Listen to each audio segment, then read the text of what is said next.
Good evening. Thank you so much for joining us at our CCWH Friday evening chapel service. I am Reverend Mary Huber, pastor of the chapel. CCWH stands for the Community Center of Holistic Healing. Founded in 1977 by a mystic and channel, Reverend Michelle Luson, and she was asked by Spirit to establish it here in the Washington, D.C. area to bring more light to the nation's capital so that we can be assured that the work of the higher spiritual creative forces will be able to bring into the United States the divine plan for humanity for the next millennium. CCWH is a nonprofit, metaphysical, non-denominational spiritual fellowship. Our mission is to aid personal and global spiritual transformation.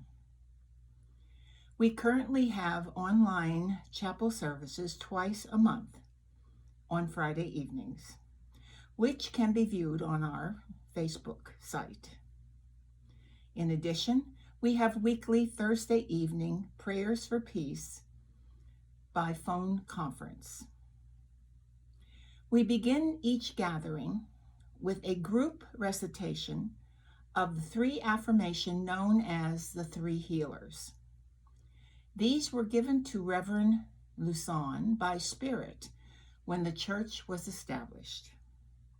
They are located on our website under a pull-down menu at the top right entitled Get Involved. So those who know the 3 healers might recite it with me at home. The faith affirmation.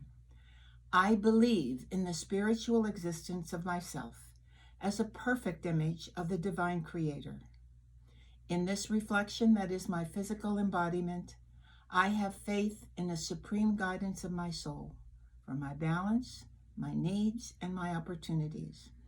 Outside of myself, there are also perfect images, and nothing can delude my thinking otherwise. Hope affirmation.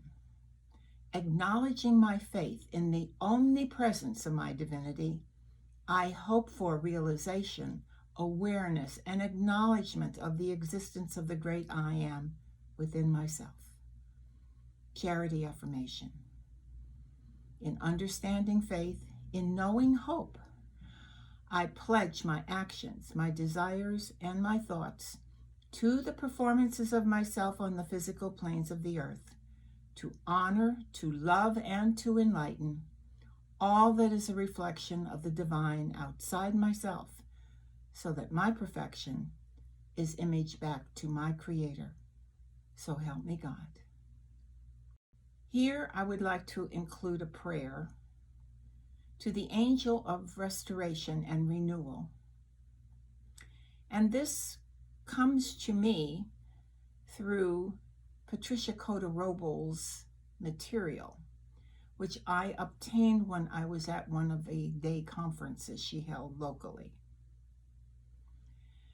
As this is recited to you, you might close your eyes and image this great angelic presence spreading a canopy of light over all of our country. Mighty angel of renewal and restoration, in grateful humility, I acknowledge your presence in the universe and the tremendous service you are rendering to planet Earth and her evolutions. I thank you for sustaining a canopy of light over Washington, D.C., and the governments of the United States at national, state, and local levels. I now offer you the cup of my consciousness and the good of my causal body to help you expand and sustain this canopy of light over the foci of government for all the countries of the world. I ask you to seal all governments on the planet within a constant outpouring of your 5th dimensional crystalline solar flame of renewal and restoration. until all life is purified, restored, renewed, and manifesting God's plan for divine government on this new earth. This is destined to be a government of the I Am presence of humanity, by the I Am presence of humanity, for the I Am presence of humanity. A government based on oneness, divine love, and reverence for all life. I consecrate and dedicate my heart flame to be the open door through which the purifying process of this sacred fire will constantly flow, to restore all life evolving on this sweet earth into God's infinite perfection. And so it is, beloved I Am. And now, it is my great pleasure to introduce our speaker for this evening. I know you will enjoy this topic.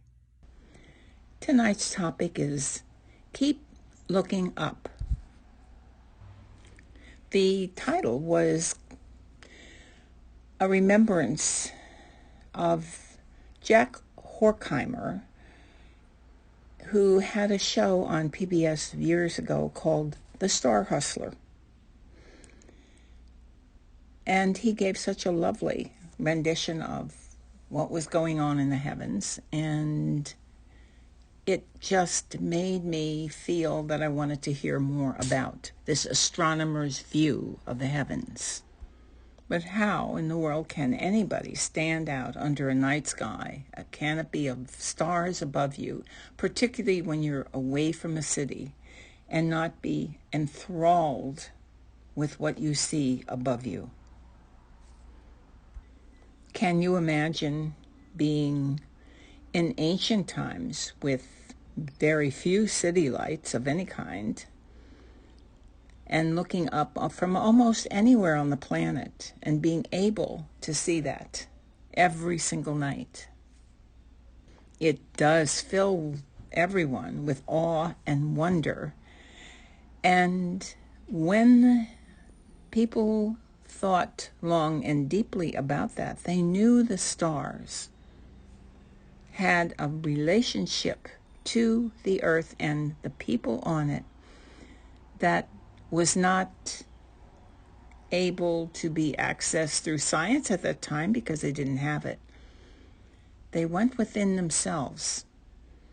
There were especially people who were very good at this, who did this kind of inner work, and they brought in that information about the relevance of the stars to us and how it does influence everything on Earth, including the people. How far back in time? Of course, we're looking for physical evidence today, and you see plenty of it.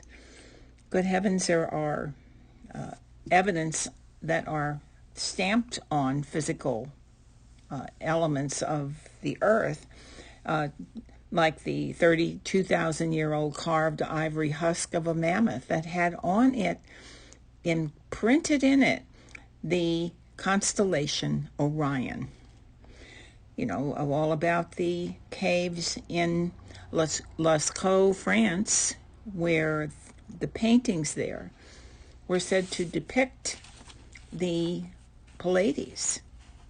There are so many other examples coming out of Stonehenge, coming out of Egypt in their pyramids and their orientation to Orion, and very important to the ancients because of this inner knowledge, and they knew the relationship they had with the heavens, that it was perpetuated down through time. Now, we can talk about history that goes only back 5,000 years, or we can talk about prehistory. We're probably going to talk about both tonight, because the history of the world as science as we know it today is not complete. What we have is the history of the indigenous people from all back in time who were connected in ways that we are not today, but who could bring in that understanding of the stars and are probably the ones who are the oral history that has come forward more than anything else. Now, the indigenous people were aware through their shamans and those spiritual people who were helping them understand this, that this is very sacred. It's sacred information. They had ceremonies that incorporated this in it, all the way back in history and prehistory. The women were often the oracles for these temples that were created. Knowing how the inner world and the special relationship we have with a very different part of our universe, the oracles were able to tune in and bring all sorts of information in. These oracles were very important to the civilizations that they were in. They were actually charged with guiding all of the civilization in properly and understanding what was going to happen on the planet and what needed to be done.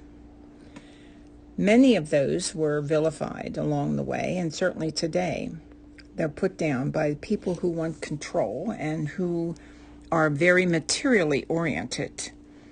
Because after all, if everyone could access the inner knowledge with this kind of information, then those people who obviously can't do it would be superfluous. They wouldn't be needed. So, through time, including now, it's still difficult for science to connect with this kind of information. But they are actually getting closer, inch by inch, toward it. So this evening, we're really going to be talking not so much about the science, as a matter of fact, very little of it, but really more about the esoteric information that came through. I think it was the mid-'80s where Carl Sagan made his statement about that we are all made of stardust. And very poetically put, his assumption was that sometime a star exploded, or more than that, one star. And these elements of the star came and gradually formed the Earth, which then would make this Earth, part of the star system, etc. I think that's certainly a very nice thought, and maybe there is some element of that true. But this Earth was formed by high spiritual forces or intelligences. And we can only know that through going into the inner world. After all, even if there was a physical conglomeration of things coming together, it had to be guided. You have formulas, yes, that higher intelligence uses to create, obviously. But if we wanted to create something and there were formulas and there were flasks and elements on a table, they can't jump out and get together on their own. They have that. We, as our intelligence, has to decide what's what and put them together so that they will create this new thing that we wanted to produce. So it is all over the universe. Higher creative intelligence is the creative force dictating what is going on in the physical universe. After all, that's at a different level. And that's what I want to talk about now. And this esoteric information gives us the answer to the question that every single human being at some point wants to know. And that's, who am I? And why am I here? This brings to mind a song, I guess it's back in the 70s it was created, and it's the song On a Clear Day.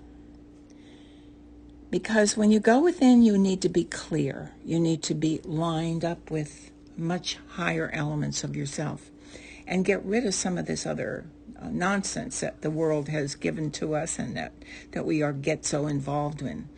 So the song is really quite telling of something like that. And this was by Alan J. Lerner, was a great lyricist, and I think quite tuned into the inner world in order to produce the lyrics for so very many songs that had great impact on us and our expression of who we are spiritually. If you remember the song, On a Clear Day, it says, on a clear day, on a day that you are clear and aligned with God, rise and look around you, and you will see who you are. On this day of clarity and alignment, it will astound you that the glow of your being outshines every star. I think you remember that. So who are we? Who are we as individuals?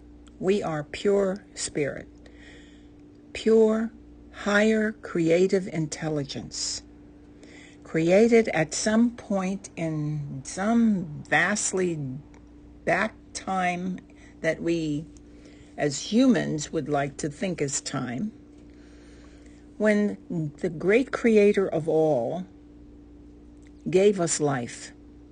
We are children of that great creator. At some point, we were suddenly aware that, I am an individual, I am thinking, I am here. And that is called the original source of you. Your own God presence in you is called the I am presence. Many people call it the soul. So that pure soul was then existing, and as a child of God, you were sent out to explore, to grow, just like any parent wants a child to grow and develop. God wanted us to grow and develop. And so through this, whatever length of time, we've been doing that as individual souls. And souls often group together for commonality of their interest. And through time, came to a point where this planet was in existence and was capable of supporting life. There were lower life forms, there were vegetation, there was all the animal forms here, and it was seen that it could be a place where souls could have a different experience. And the difference here in this planet that is not found maybe in any place else, but certainly not in this universe or near universes, that it has an emotional field that's rare. And it was so unique that it became a focus of, let's see what we can do to help not only experience this earth, but to help it evolve. So the original souls who came in way back when the vehicle was being formed to really be quite capable of accepting all of the elements of spirit that it needed to express, the vehicle, this material animal form, had to be developed so that the brain could expand large enough to accept the promptings of the greater brain, your greater mind, the mind that you are in your eternal presence. More of that had to be able to be expressed in order to really have an experience. So over a very long period of time, the brain finally developed large enough to be adequate for future inhabitation of higher dimensional beings to come in and experience this planet as one of the animal forms who would then be able to have the sensory input that was so rich and so expanding of understanding. So that was done early on. And when that finally was accomplished, more souls then could come in from spirit to be part of a very, very early world. In those beginning times, there was no separation between the understanding of that you were here on a physical body and you were walking around, and you could always remember who you were, a pure spirit, and you can always communicate back and forth from spirit. But at some point in time, it deteriorated to the place where those who were coming in thought only of themselves now in their material form and forgot where they came from. And when that happened, it was recognized by those much greater and higher beings in spirit that a rescue had to be performed to bring those people out of this fall of their understanding. And there were those in various star systems who volunteered to come in to help rescue those souls and then to evolve things as they really could be done. So there were a rescue team coming in from Arcturus, a rescue team coming in from Sirius, and a rescue team coming in from the Pleiades. This is why so many ancient civilizations have thought of those star systems in their relative to their earthly existence, even though they didn't know why they were so tuned into it. It's because original souls came from there. However, the rescuers got trapped as well. This was truly then a need to create a system of constantly coming back to reframe everything for the individual soul, so that they could then understand while they were here where they came from. And this is the position we're in today. We're still in that position after all this time. That's a very long time for humanity to exist on the planet and still be looking to go back. Now, there are other superstars who came in who really could just come in, know who they were from spirit, and still be able to do the work of the physical and then leave and have that as an acceleration of their own development. We're all looking to do that within ourselves, whether people recognize it or not. We're looking to go back in our awareness while we're here to our home in spirit and make that connection. This is why prayer and meditation are so important. These were the first tools that were given to us to be able to understand that there is a different reality that other than the physical, and that when we go within, we are closer and getting closer and closer to God when we get the clarity and we let go of all of this preconceived ideas of the physical world that were in error created because people then thought they were just physical. And they put out a lot of pre-programmings into the new souls coming in who would accept that, then you had to work your way out of it. That's what we do all the time. Every single time you come into existence in the physical, you have to work your way back out of the programming that is coming at you from the world that says you're limited, that says you're a physical being, that says any kind of things like that to you that would exclude your understanding of yourself being that bright and shining being within you that is capable of lifting yourself and everyone else around you to a much higher level of understanding. And we are here today because of that understanding now in this period of time, that we know that there is a lifting, that there are more star rescuers sending in information to us so that those beings who are existing on those stars and the intelligences that are on those stars and are part of those stars do interact with us, always have interacted with us, and have the qualities that they are trying to bring forth to us, radiate on the level of mind to us, bring the subconscious levels of mind into an alignment of that's much higher. This subconscious level of mind that is so full of so much that has to be sorted through. You have to go through that to get into a higher level of your mind. And that higher level of mind is the Christ mind, the Christ consciousness within. And that is our Savior. Your own Christ consciousness within you saves you from the illusions of this world.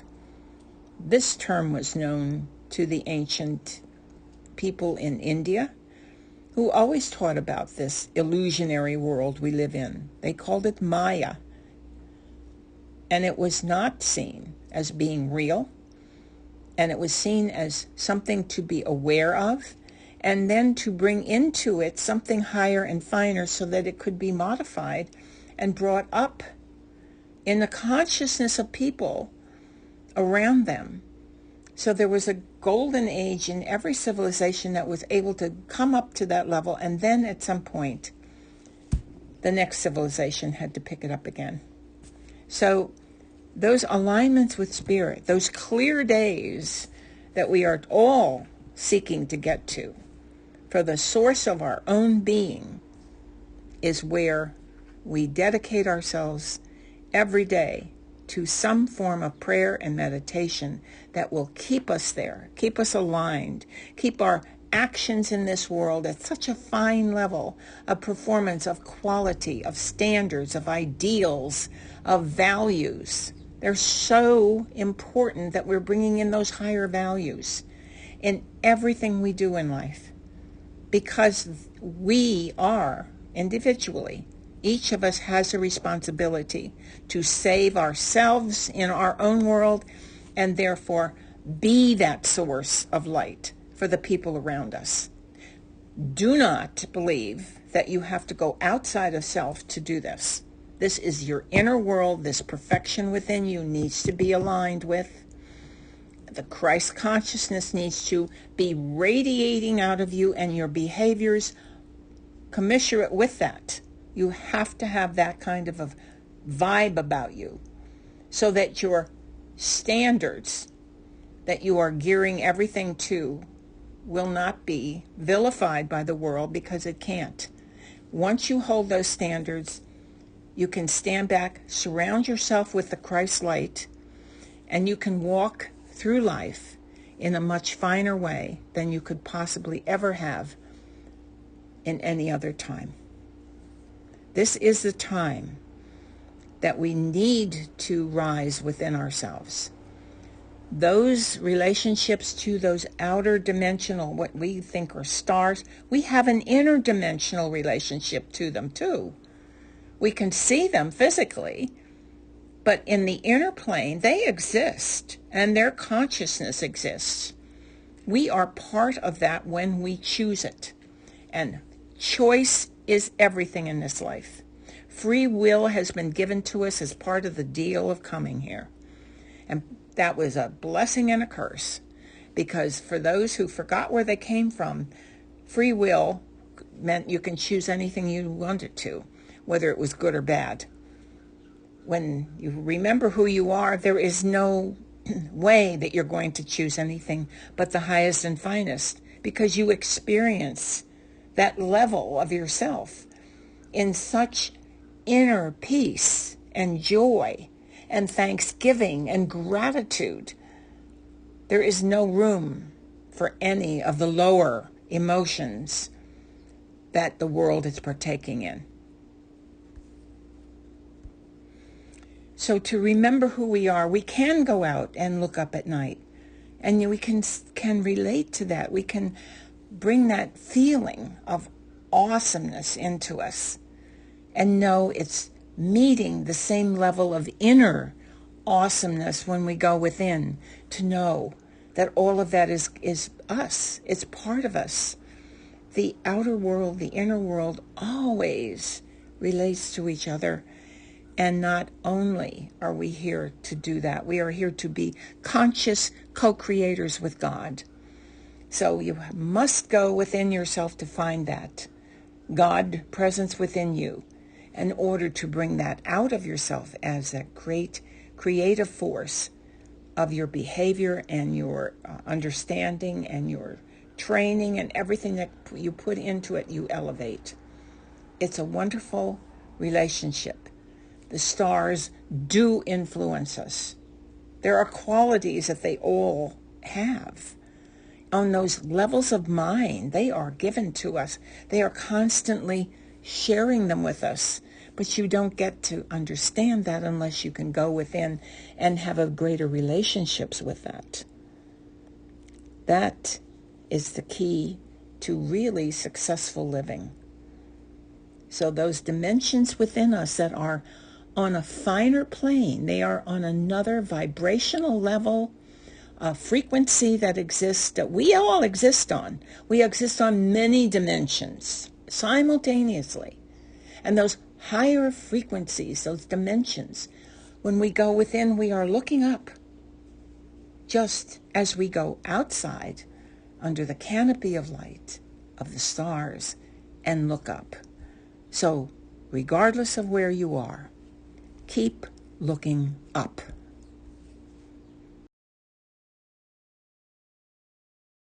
All right, we're going to be doing a color healing meditation, which is loosely based on the work of Ina Siegel. So we begin by taking deep breaths in and out. We stretch our roots down, reaching deep to the earth's core, feeling very grounded, feeling nice and solid, really feeling our grounding cords stretching down, feeling our feet firmly on the ground, really feeling immersed in that grounded sense.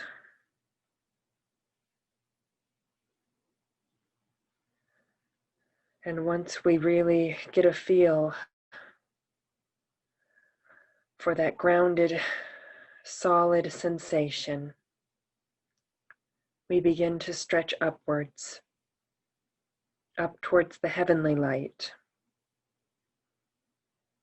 where we begin to feel very connected, very energized, very enveloped by the light of God.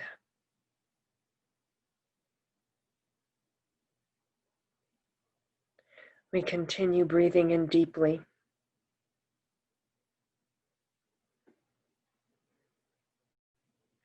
And we feel that light, that God's light, that light of heaven shielding us, wrapping around us until we're completely surrounded by a sphere of light. And we know deep within ourselves that nothing harmful can enter this sphere of light. We are safely grounded. We are safely connected. And we are completely shielded from harm.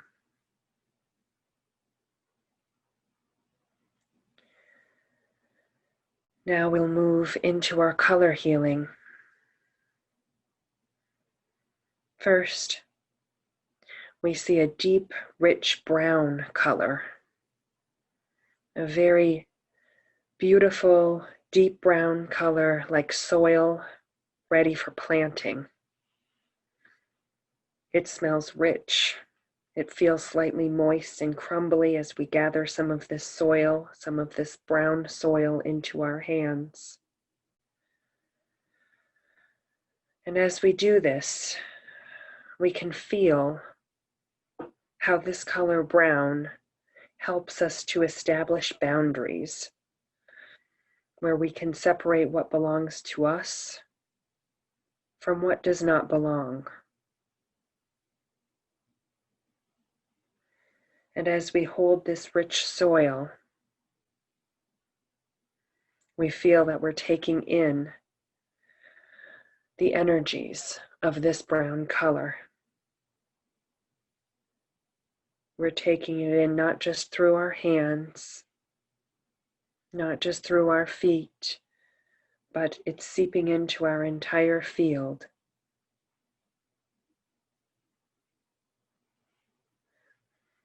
Now this rich brown soil color begins to turn a more chocolatey hue, more like melted chocolate or a chocolate pudding maybe. And this deep color seeps into us. We feel how it nourishes and enriches our bodies and souls.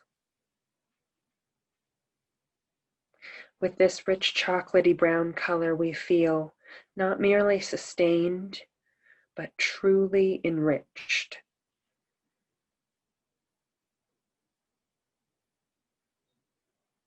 We take in this chocolatey brown.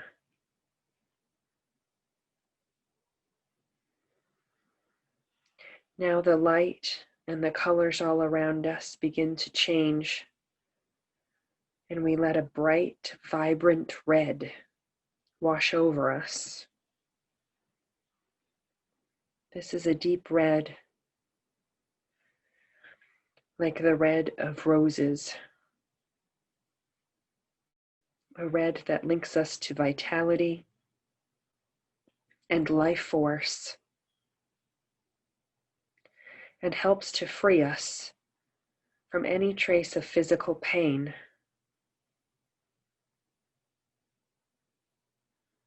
We spend a moment with this true red color, letting it seep into our field and our self.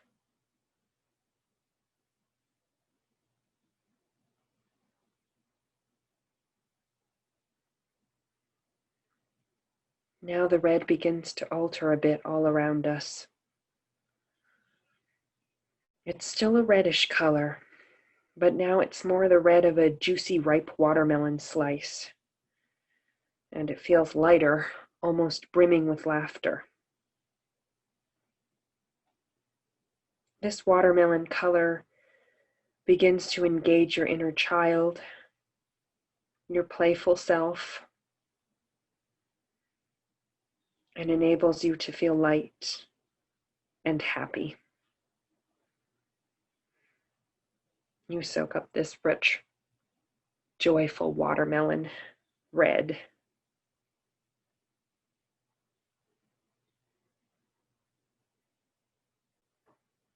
Now we get another bright color image, a beautiful pink, like a field of dark pink tulips. This pink washes over us, and it awakens the part of us that wants to let love in. Love of others, love of the earth, love of ourselves. We feel this pink seep into our skin, our cells, letting us open up to love.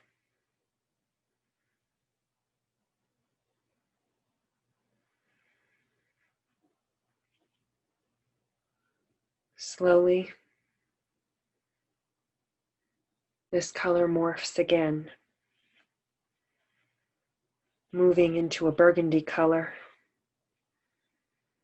like the red wine, and it surrounds us. This burgundy fills us up, and this color helps to awaken the passion inside us.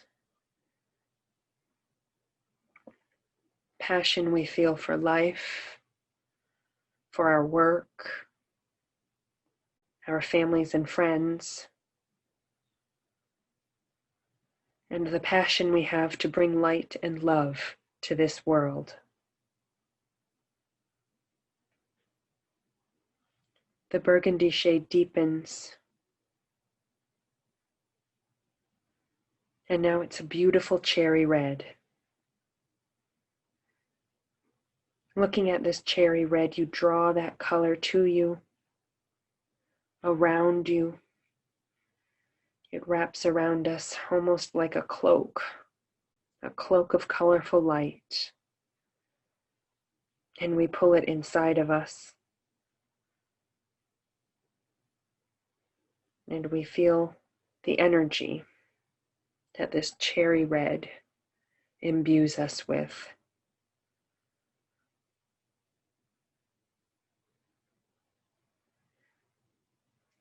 The colors keep shifting, keep changing all around us, moving from red hues to more of a bronze, like the color of the sun hitting a bronze statue. You feel almost a breastplate surround your torso, and this bronze color heats it up. You feel it strengthening your physical body and your light body, coating you in an armor of bronze.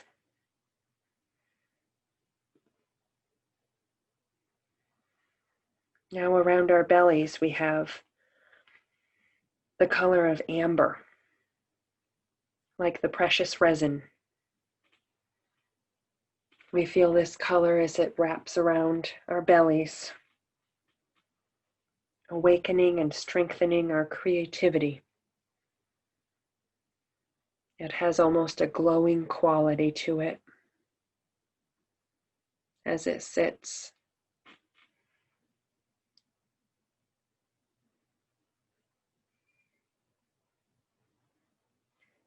Now the next color that comes up surrounds us, and it's a very bright orange. A color of juicy, ripe tangerines.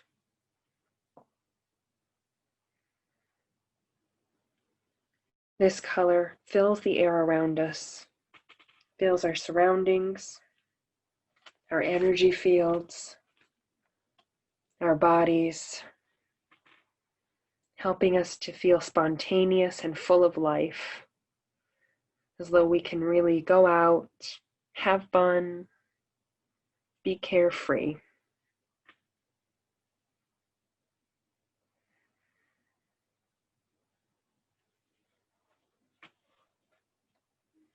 And this orange becomes more of a coral hue. Again, slightly shifting the color and surrounding us. The coral color allows flow and synchronicity into our lives.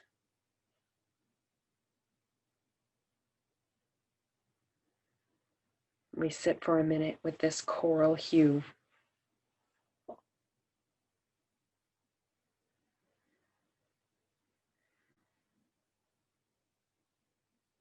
Now we begin to shift into yellow energies.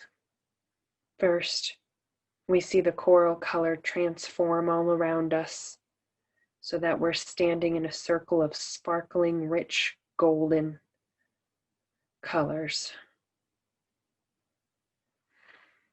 And this gold pulsates in the air, attuning us to abundance of all kinds.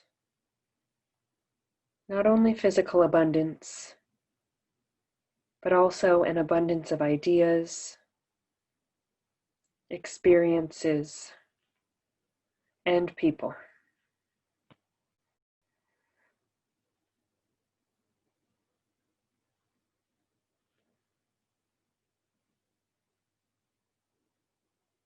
We let this glittery gold truly surround us. And we see it begin to shift to a brighter, sunshiny yellow, like a daffodil flower. This yellow shines all around us. And as it does, we feel its purifying effect on our bodies.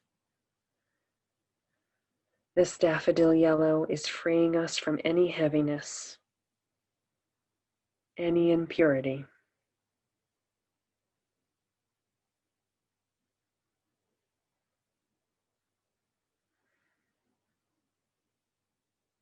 Once again, the colors shift, swirl a bit, and begin to settle on an emerald green, like a deep forest full of green leaves. This forest green is deeply calming to all of our systems. We feel it bringing relief and healing to our bodies, our minds, our spirits.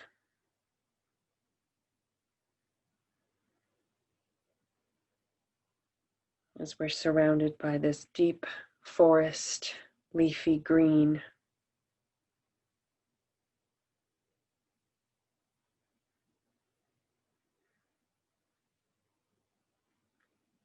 We begin to feel a subtle shift in the energy of the color. A shift from the deep relaxation of the dark green to a brighter, jade-like green. This jade-like green gently but steadily encourages growth and taking action to promote growth.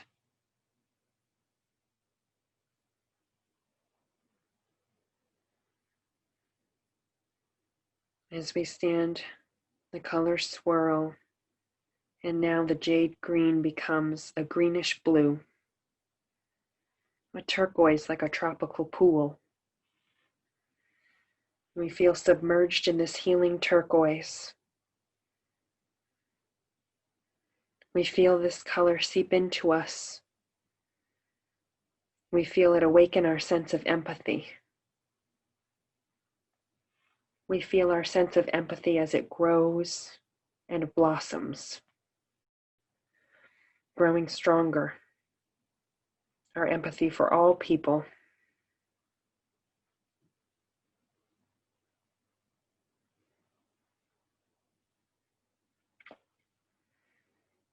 Now the turquoise becomes a sky blue, like a beautiful blue sky, completely filling your mind's eye.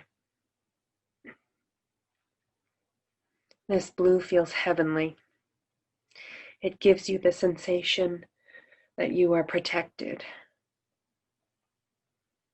Protected by heaven. And also capable, in fact, more than capable, of protecting yourself. You feel this awareness as it firmly settles in your bones, your mind, your entire self. You are truly protected from harm.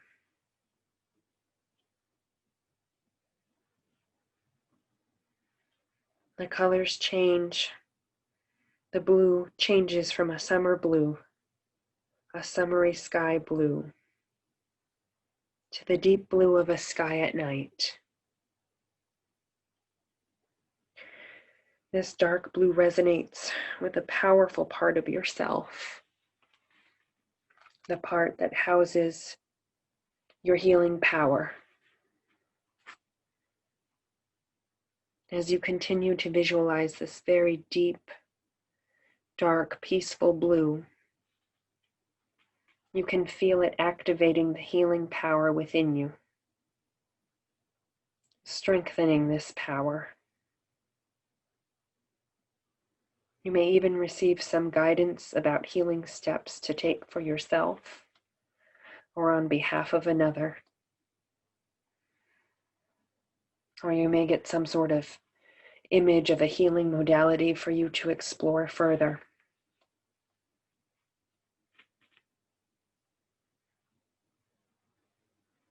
Now the color of light that surrounds and permeates us changes, transforming to a deep, regal purple. This color suffuses everything we see as we look around us. It seems to sink most deeply into our minds. As it continues to delve deeply into our physical and non-physical minds, we sense a sharpening of our mental clarity, enabling us to focus very clearly. With this increased focus, we're more easily able to see what is beneficial to us and what may need to be cleared away. We feel the purple inspire us and enable us to overcome challenges and persevere. The deep plum-colored purple shifts, becoming a gentler, lighter shade, more like the color of lilacs. This light color, this light purple, fills up our energy, fills up our field. As the color enters, it gently alters our energies, allowing faith in ourselves, faith in others, faith in a higher power to be strengthened.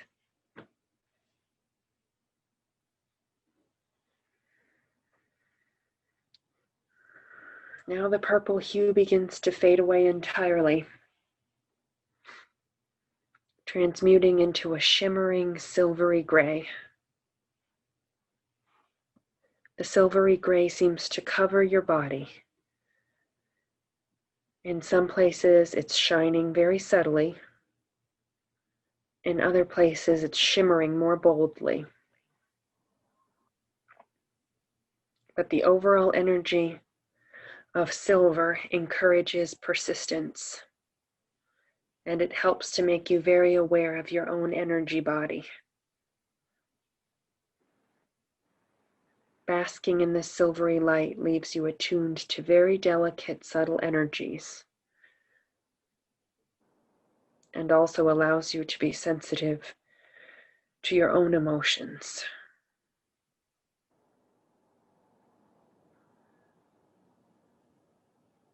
Now that silver becomes dark, like the blackness of night, but it's neither frightening nor dampening. The darkness reveals pockets of riches. We gaze into these dark times, we're able to see and appreciate the lessons and the results from them.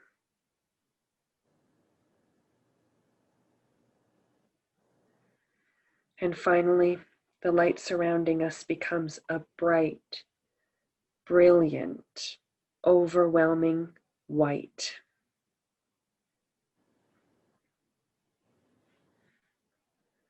We really picture this incredibly white, incredibly brilliant light and allow it to grow and spread.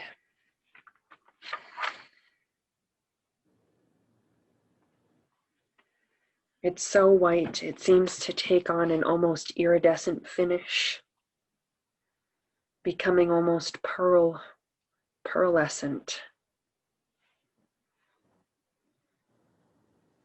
And with this beautiful, glorious, shining color in mind, you can really feel yourself connecting to the divine, including the divine within. We spend a moment with this light, this love, this divine energy.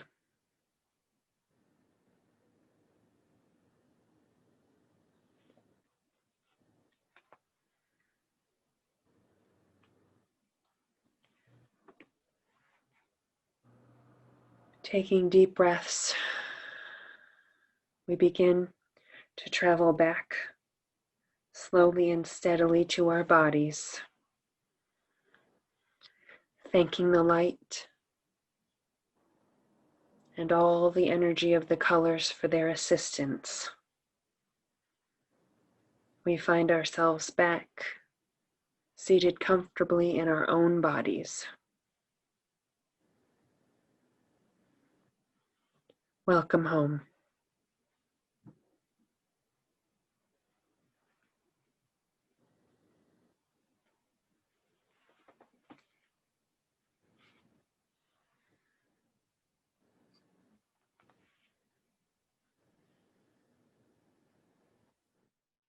For 44 years, CCWH has been an amazing place for spiritual learning, growth, and value.